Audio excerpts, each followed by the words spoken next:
बाकी देखें, गौर करें, जब आपके ऊपर ये बात बिल्कुल खुलकर वाज़े हो चुकी है कि अल्लाह जो है वो अल अजीज़ुल हकीम है। अल्लाह क्या है? अल अजीज़ुल हकीम है। तो अल अजीज़ुल हकीम का मतलब क्या है भाई? अल्लाह जो भी काम करता है वो इंतहाई बारीक बीनी से करता है। अगर कहीं पर कोई फ़र्क रखता है तो उस फ़र्क को नज़रअंदाज नहीं किया जा सकता। अगर कोई इस फ़र्क को नज़रअंदाज करता है, अगर वो छोटे से छोटा ही फ़र्क क्यों ना हो, तो वो अल्लाह के अल अजीज़ुल हकीम होने का कुफ्र करता है। ठीक है भाई? अगर दरवाज़ा रब ने बंद कर दिया था नबूवत का, तो ज़रा गौर करें, देखें कुरान क्या कह रहा है। ये कहते हैं ना, मा काना मुहम्मदुन अबा अहदिम मिन रिजालिकुम, ये इस तरह की आयत जो है जी, तो इसमें जो खातमन नबीन है उसका मतलब क्या लेते हैं? आखिरी नबी। और नबीन से मुराद क्या लेते हैं? वो जो नबी पीछे गुजर चुके हैं, उन सब नबियों के खात्मे पर। तो अगर तो जो अन्नबीयीन है, इसका मानी वाक़अतन वो नबी साबित हो जाएं जो नबी गुजर चुके हैं, माजी वाले नबी, फिर तो ठीक है, वाक़अतन भाई मोहम्मद उनके खात्मे पर कह लो जी, माना जा सकता है। लेकिन अगर आप जो जी चाहे कर लें, अन्नबीयीन का मानी आप ये कर ही नहीं सकते कि जो माजी में नबी आए, तो फिर खातमुन नबीयीन का वो मानी हो सकता है जो ये करते हैं, खींच तान के जो झगड़ा करते हैं कुरान के साथ जी। अब आपको ये भी समझ आ जाए कि कुरान जो कहता है कि कुरान के साथ झगड़ा करते हैं, ये झगड़ा करने वाले कौन हैं जी? कुरान एक शायद देता है, बात कहता है, कहते नहीं, ज़बरदस्ती कुरान के साथ झगड़ा करके अपनी बात उसके ऊपर इम्पोज करने की कोशिश करते हैं, ऐसा ही ना? और झगड़ा किसे कहते हैं? तो अब देखते हैं कि जो अन्नबीन है उसका मानी वही है जो ये लेते हैं माजी वाले नबी, या नबियों की जमा। अगर नबियों की जमा मानी सामने आ जाए, माजी वाले नबी आ जाए, तो टेंशन खत्म जी, सच्चे हैं, ये मान लेते हैं सच्चे हैं। लेकिन अगर जो अन्नबीन है, इसका तर्जमा या इसका मानी ना माजी वाले नबी या नबियों, ना ही नबियों की जमा सामने आए, बल्कि कुछ और आए, और वो ऐसा मानी सामने आए कि जो आप चाह कर भी जो अपने मानी मतलब पहनाने की कोशिश करते हैं वो नहीं पहना सकते, तो फिर झूठा कौन जी? कज़ाब कौन? मुशरक कौन? कुरान के साथ झगड़ने वाला कौन? अल्लाह की बात को, कुरान को अपने जूते की नोक पर रखने वाला कौन जी? ये मुसलमान साबित होते या नहीं होते खत्म नबूवत वाले? अब जब अल्लाह अल अजीज़ुल हकीम है, अगर राय बराबर भी कहीं फ़र्क रखता है उसे नज़रअंदाज नहीं किया जा सकता। ज़रा गौर करें, कुरान में 5 अल्फाज का इस्तेमाल हुआ है। नंबर 1 नबी, नंबर 2 लफ्ज़ नबी के नीचे 2 ज़ेरे नबीयिन, नंबर 3 अंबिया, नंबर 4 नबीयून, नंबर 5 नबीयीन। कोई छठा लफ्ज़ आपको नहीं मिलेगा। ठीक है जी? नबी, नबीयीन, अंबिया, नबीयून, नबीयीन। ठीक है जी? इनमें से एक जो लफ्ज़ नबी है वो तो वाहिद नबी, जिसे कहते हैं वाहिद का सीगा है। ठीक है, नबी। और दूसरा जो है लफ्ज़ नबी के नीचे 2 ज़ेरें, तो जब 2 ज़ेरें आ जाएं तो आगे, यानी जितना आगे से आगे ले जाया जा सकता है, तो नबी को आगे से आगे, यानी 1 नबी, 2 नबी, 3, 4, 5, 6, 7, तो आगे से आगे यानी जितने नबी हो सकते हैं। इसका मानी क्या बनता है? नबीयीन का मतलब बनता है कुल के कुल नबी। और आप इसी कुरान को उठा कर देखें कि कुरान जब नबियों में से नबी या रसूलों में से रसूल की बात करता है तो कुरान क्या कहता है? मिन नबीयिन या फिर मिन रसूलिन, यानी मिन नबीयिन, लफ्ज़ नबी के नीचे 2 ज़ेरें लगाता है, या कहता है कि जितने भी नबी हैं उनमें से जो भी नबी। रसूलिन लफ्ज़ यानी रसूल के लाम के नीचे 2 ज़ेरें, यानी जितने भी रसूल हैं उनमें से जो भी रसूल आया जी। तो एक नबी लफ्ज़ जो है वो वाहिद हो गया, लफ्ज़ नबी के नीचे दो ज़ेरें ये जमा हो गया। पीछे बचते हैं तीन अल्फाज अंबिया, नबीयून और नबीयीन। हैरान कुन तौर पर जो कलाम किया जा रहा है, मुखातब जो है इंसान है, इंसान के लिए तीन हालतें बनती हैं, और वो तीन हालतें कौन सी हैं? एक माजी है, एक हाल है और एक मुस्तकबल है। तीन अल्फाज बचते हैं, इंसान से कलाम किया जा रहा है, तो जारी बात है जब इंसान से कलाम किया जा रहा है तो माजी की भी बात की जाएगी, हाल की बात की जा सकती है, मुस्तकबल की भी। तो तीनों सीगे चाहिए। तो कहीं ऐसा तो नहीं कि ये अंबिया, नबीयुन, नबीन, ये माजी, हाल और मुस्तकबल जो है ये सीगे हैं। बेशक जमा के सीगे भी हैं, लेकिन सिर्फ जमा के सीगे नहीं है, बल्कि जमा माजी है, जमा हाल है, जमा मुस्तकबल है। जी, तो अब आप ऐसा करें, जितने भी तराजम हैं, जितनी भी तफासीर हैं, आप तमाम के तमाम तराजम, तमाम के तमाम तफासीर को उठा कर देख लें, आपको कहीं पर भी ये फ़र्क नज़र नहीं आएगा कि नबीन के मानी क्या हैं, नबीयून के मानी क्या हैं, या अंबिया के मानी क्या हैं, बल्कि जहाँ भी ये अल्फाज आते हैं वहाँ पर नबियों की जमा, नबियों के नबियों नबियों नबियों तर्जमा कर दिया जाता है, अंबिया तर्जमा कर दिया जाता है। ये बताया नहीं जाता कि ऊपर अंबिया है, अंबिया का मानी क्या है, नबीयून है, नबीयून का मानी क्या है, नबीन है, नबीन का मानी क्या है। अगर तीन तरह के अल्फाज रब ने इस्तेमाल किए हैं तो आखिर कोई ना कोई तो फ़र्क है ना, यानी कोई ना कोई तो वजह है ना। इतना बड़ा बड़ा फ़र्क रखा है, क्यों रखा है? वजह तो होगी, बगैर वजह तो रब ने इतना बड़ा फ़र्क रखा नहीं जो है वो आपको नजर कि क्या चीज़। आप ये देखें, क्या ये अपने अमल से अल्लाह के अल अजीजुल हकीम होने का कुफर नहीं कर रहे? जी, साबित नहीं होते काफिर अल्लाह के अल अजीजुल हकीम होने का।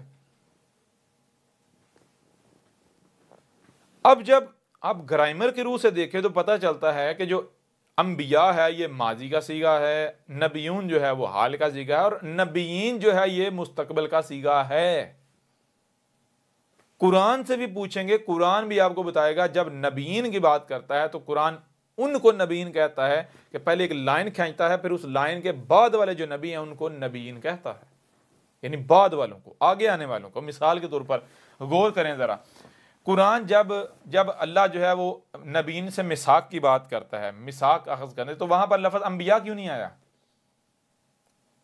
जी भाई, अगर मिसाक अखज़ किया, वो जो गुजर चुके नबी गुजर चुके उनसे मिसाक अखज़ किया, तो फिर मिसाक वो लफ्ज़ नबीन नहीं आना चाहिए, अंबिया आना चाहिए, क्योंकि गुजरे हुए नबियों को तो अंबिया कहा जाता है। अंबिया गुजरे हुए, वो नबी जो पीछे माजी में गुजर चुका, और कितना है, कोई एक गुजरा नहीं, जितने भी गुजर चुके। जी, वहां अंबिया नहीं आता, ना ही नबीयून आता है, बल्कि नबीयीन आता है। और अब गौर करें कि जब बात की जा रही है उनसे, मिसाक कौन सा? उन्होंने कहा कि रसूल आ जाए तुम में। क्या ये कहा जब तुम रसूल आ गया था, या आ गया है, या आ जाए? आगे फ्यूचर की बात की जा रही जी, वहां उन आयात में आगे की बात थी ना, फ्यूचर की बात थी ना। बात समझ आ रही नहीं आ रही? फ्यूचर की बात तो मतलब क्या है? फ्यूचर वाले नबी, तो फ्यूचर वाले नबी क्या बनते, क्या नबीयीन। यही कुरान में और मकामात पर बिल्कुल वाजे किया गया। आप जितनी भी आयात उठा के देख लें, आपको बिल्कुल खुलकर वाजे हो जाएगा नबीयीन का मानी क्या है, आगे आने वाले नबी। और खातमन नबीन, खातम का जो तर्जमा करते हैं, कहता है जी आखिरी। हमने निश्चित में बड़ी डिटेल के साथ बताया था कि देखें, हमने वाजे किया था कि एक लफ्ज़ है गरीब, आप उर्दू में भी इस्तेमाल करते हैं, जो कि फ़ारसी से आया है। फ़ारसी में लफ्ज़ गरीब इस्तेमाल होता है, अरबों की ज़बान में लफ्ज़ गरीब इस्तेमाल होता है। अरबों की ज़बान में लफ्ज़ गरीब और फ़ारसी लिखने में, पढ़ने में बिल्कुल सेम है, लेकिन मानी सेम नहीं है। फ़ारसी में गरीब को कहते हैं जिसके पास कुछ भी नहीं है, भूखा नंगा, और यानी कि फ़ारसी में और उर्दू में गरीब जो है उसका मानी है अमीर के ज़िद। और अरबों की ज़बान में गरीब कहते हैं जो छुपा हुआ है, जो अजनबी है, मौजूद तो है लेकिन दिखाई नहीं दे रहा, नजर नहीं आ रहा, गोया के, यानी उसकी मौजूदगी गोया के गैर मौजूदगी है। मौजूद तो है लेकिन मौजूद होने के बावजूद जो है वो मौजूद नहीं है, नजर नहीं आ रहा, छुपा हुआ है जी। अब अगर कोई अरबों की जुबान के लफ्ज गरीब का तर्जमा उमानी फारसी वाला कर देगा तो वो सच्चा हो सकता है? वो धोखा नहीं दे रहा आपको? ऐसा ही है ना। बिल्कुल इसी तरह खातम लफ्ज सिर्फ अरबों की जुबान का नहीं है, बल्कि खातम जो है वो फारसी का भी है, जो कि उर्दू में भी इस्तेमाल होता है। फारसी में जो ख़त्म है या ख़ातिम है, फारसी में ख़त्म कहते हैं एंड को, लास्ट को, और ख़ात्म कहते हैं एंड करने वाला, आखिर करने वाला। ठीक है जी। अरबों की जुबान में ख़ात्म के ये मानी नहीं है। अरबों की जुबान में ख़ात्म के मानी क्या है? ख़ात्म ख़त्म से है। ख़त्म जो है वो दो तरह के हैं, एक ख़ेते मीम है, एक ख़ेतो मीम है। दोनों के मानी सेम है, छोटा सा फ़र्क है। वो फ़र्क क्या है वो अलग बात है, लेकिन यहाँ चीज़ है कि अगर कोई भी शख्स जो ख़त्म खे ते मीम वाला ख़त्म है इसका कोई भी मानी करता है तो उसके साथ झगड़ने की ज़रूरत नहीं। हम ऐसा करेंगे, हम उसके साथ ने खे तो मीम वाला ख़त्म रखेंगे, कहेंगे भाई जो ख़त्म के मानी आपने ते वाले ख़त्म को पहनाए हैं, यानी जो मानी आपने ते वाले ख़त्म को पहनाए हैं वही मानी इसका करके दिखा दे तो हम मान जाएंगे। क्यों? क्योंकि दोनों का एक ही मानी है, छोटा सा फ़र्क है। वो फ़र्क क्या है वो मैटर नहीं करता, क्योंकि वो उसका इसके साथ ताल्लुक ही नहीं है। तो जो मानी आप तोए वाले ख़त्म के करते हैं, आपको वही तोए वाले ख़त्म को पहनाने पड़ेंगे। अगर तो वो उसको आप पहना पाते हैं तो आप सच्चे, अगर नहीं पहना पाते तो आप झूठे साबित हो जाते हैं। किसी भी अरबदान से पूछ लें जो तोए वाला ख़त्म है उसके मानी क्या है, तो आपको बताएगा तोए वाला ख़त्म कहते हैं जनाब ये मुंह के ऊपर जो मास्क चढ़ाया जाता है। जैसे उस वक़्त माजी में जानवर जो है, कोई जानवर का बच्चा है वो दूध ना पिए माँ का, तो उसको छिक्का सा चढ़ा दिया जाता है, सांस तो ले लेकिन वो दूध ना पी सके, कुछ खा ना सके। इस तरह गंदगी खाने वाले जानवरों के ऊपर मुंह पर भी छिक्का, उसको भी ख़त्म जो है वो ख़ेतो मीम ख़त्म कहते थे। मुंह के ऊपर कपड़ा जो है वो चढ़ा लेना ताकि सांस लेने से धूल मट्टी ना जाए, धूल मट्टी से बचने के लिए। ऑक्सीजन तो जाए, साफ़ हवा तो जाए, लेकिन धूल मट्टी ना जाए, इससे भी ख़त्म कहते थे। तो ये क्या है? वो छिक्का मुंह पर चढ़ाना और ये मुंह के ऊपर मास्क लगाना, ये मास्क क्या है? मुंह के ऊपर कपड़ा चढ़ा लेना ताकि धूल मट्टी ना जाए, हवा तो जाए, ये क्या है? इसको इंग्लिश में फिल्टर नहीं कहते तो और क्या कहते हैं जी? फिल्टर कहते ही नहीं कहते। जब खेत तुई मीम वाले ख़त्म का मानी फिल्टर है तो खेत ते मीम वाले ख़त्म का मानी आखिरी कैसे हो गया? ये फारसी का लफ्ज़ थोड़ा ही है, ये तो अरबों की ज़ुबान का लफ्ज़ है। तो हम क्या वाजे करें? हम ये वाजे करें ख़त्म का मानी नहीं बल्कि ख़त्म का मानी है फिल्टर। और हैरानकुन तौर पर आप ऐसा करें, कुरान में ख़त्म जहाँ जहाँ भी इस्तेमाल हुआ है, पूरे कुरान को उठाएं, जिन जिन आयात में लफ्ज़ ख़त्म इस्तेमाल हुआ है तो आपके ऊपर बिल्कुल वाज़े हो जाएगा। आप जितनी भी आयत हैं वो आयत जो फिल्टर मानी है इसको कबूल करती हैं, जो ख़त्म आखिरी लास्ट इसको किक मार देती, रिजेक्ट कर देती हैं। जैसे ख़त्म अल्लाहु अला क़ुलूबिहिम, ये वाली आयत है जी, वाला अबसारिहिम वाला हुम गिशावत। ये आयत जो है आप सामने रखें, यहाँ पर आप जो भी ख़त्म का मानी करते हैं वो यहाँ पहना कर दिखाएं। हम नहीं पहना सकते। यहाँ क्या मानी आता है? बिल्कुल वाज़ेह है भाई, फिल्टर।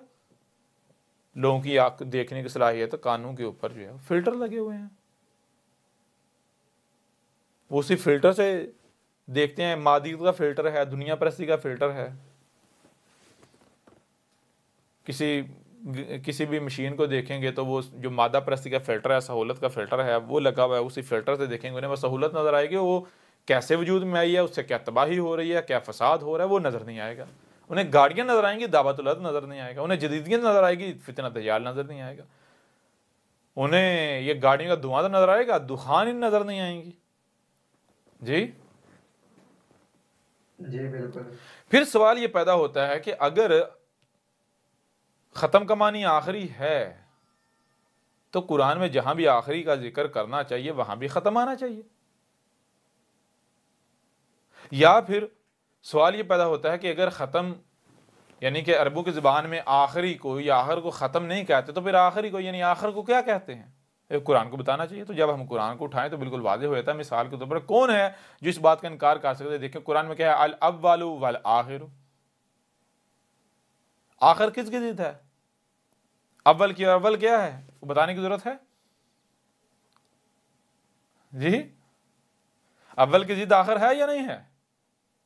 जी बिल्कुल है। तो कुरान तो खुद बता रहा है भाई, आखिर को अरबों की जुबान में आखिर ही कहा जाता है, ना कि खत्म।